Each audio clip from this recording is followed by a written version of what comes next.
Hi everyone, my name is Herkeph and welcome back to my incredibly stupid hardcore world where I'm only allowed to use wooden tools and leather armor. In last week's episode, we took down the Ender Dragon and grabbed ourselves our first Elytra. However, I still don't have a base of operations yet, which is an issue I thought would be a good idea to deal with. However, before getting too productive, I thought it was a good idea to go and grab some wood as we might need it in the future.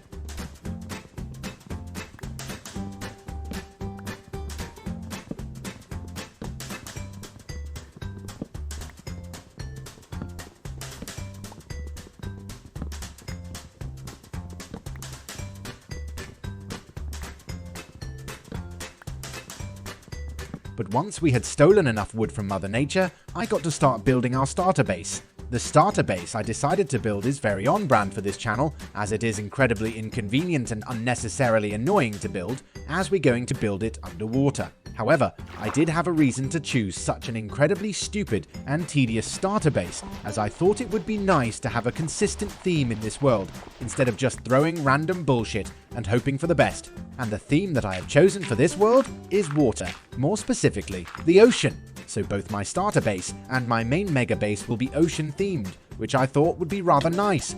However, one thing that I hadn't considered whilst conjuring up my master plan was that I wouldn't have access to enchanted tools, so mining out a livable area under the water would be incredibly tedious. So I had to spend a bunch of time just mining a bunch of blocks using unenchanted wooden tools, which was just as fun and amusing as you can imagine.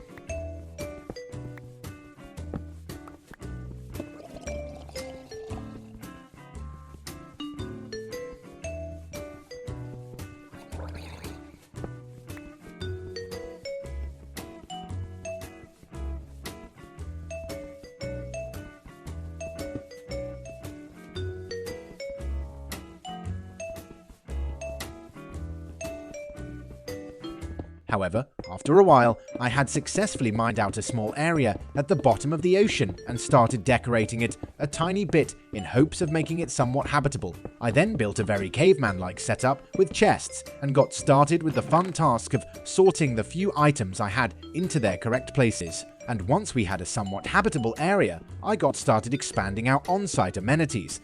So I once again started mining out a bunch of blocks using unenchanted wooden tools, which was just as fun as last time. In order for me to actually have a halfway decent shot at surviving in this world, I'm going to need quite a few things to start off with. And the first thing that I thought would be good to tackle was a villager breeder, as there is nothing more profitable than slavery in this game.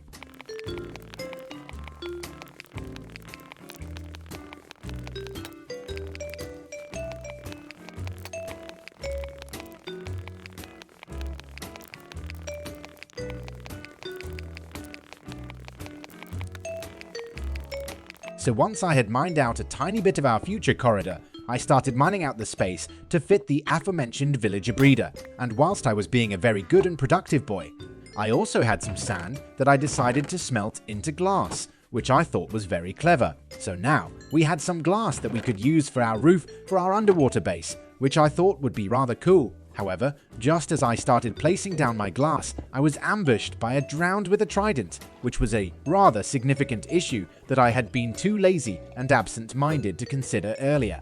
I then came to the horrific realization that one hit with a trident is enough to take about half of our HP when wearing full leather armor, which was, safe to say, rather concerning. However, since the Drowner pretty much hard countered by a shield, I did manage to deal with the intruder. However, once the Drowned had been dealt with, I also discovered that I was about as good at holding my breath as someone who has been smoking from the age of 4. So building the roof from my underwater base was going to be even more annoying than I had originally planned. However, since I always underestimate how much materials I need, I was a bit short on glass to actually finish the roof, so I had to grab a bit more sand and set it to smelt in our furnace. And whilst we were waiting for our glass to smelt, I started placing some of our gravel to drain the water out of our roof. But eventually, I did manage to place in all of the glass for our roof and drain all of the water, which was a task that was very nice to no longer have to attend to, And now that our roof had been masterfully dealt with, I continued work on our villager breeder, and once the farm was close to being complete, I ran off to the village right by where we had settled and stole some beds. I also kidnapped a few villagers to initiate the endless cycle of brutality that was about to take place in my home. The process of getting the kidnapping victims into their new forever home was actually significantly easier than I had initially thought, which was a very welcome surprise. And once the last details had been added to the villager breeder, the only thing we had left to do in terms of our slavery operation was to get us a zombie who would zombify our villagers. So I punched out all of the torches in our main room and waited for a zombie to spawn. This took significantly longer than I had initially thought, which was rather annoying.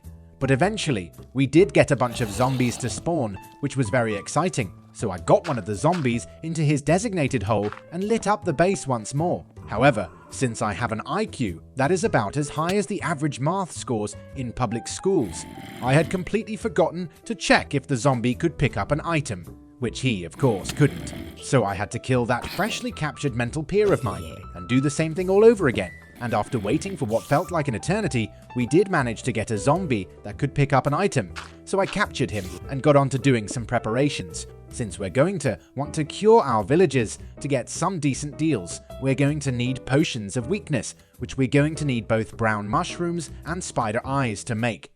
So I headed over to the nearby tiger forest and grabbed myself some brown mushrooms. I then realized that we didn't have a sugarcane farm, so I grabbed and planted some on the shore by our base, since I was significantly too lazy to dig out an area to have it growing in our actual base.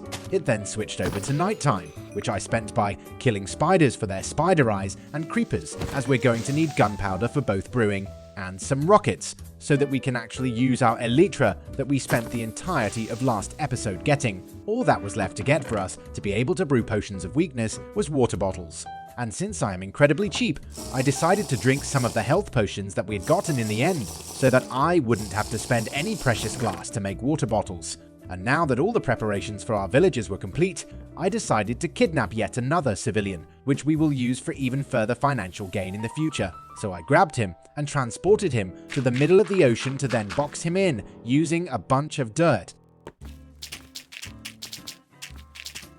Since all we had to do at this point was to wait for our villager breeder to pump out some babies, I decided to be even more productive and started gathering all of the materials we would need for one of our next farms that we will desperately need for our survival. And once I had been a very productive and good boy, I placed some signs and decided what kind of enchantments I was going to prioritize and went to FK to let the prisoners in my villager breeder do their thing. And once I got back, I was assaulted by some skeletons who had apparently swum over to my front door to harass me. But once the unwelcome guests had been properly dealt with, I converted some of our villagers to zombies to then turn them back into villagers, so that they believe that I am their savior rather than their brutal overlord. I then got to every Minecraft player's favorite task of re-rolling librarian trades until I got the enchantments I wanted.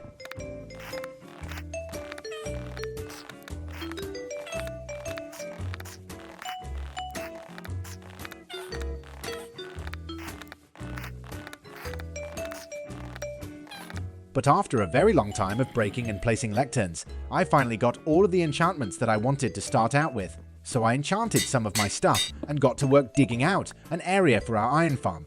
But this time, I had an efficiency 5 pickaxe, which made me want to die a bit less.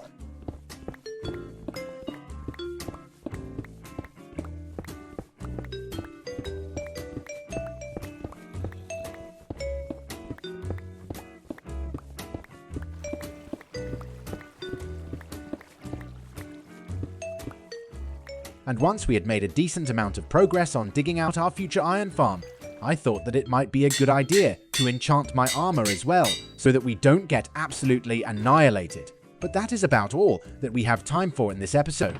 So there we have it, the second episode of our incredibly stupid hardcore world. I hope you enjoyed it. Please leave a like and subscribe if you did, and I'll see you in the next one.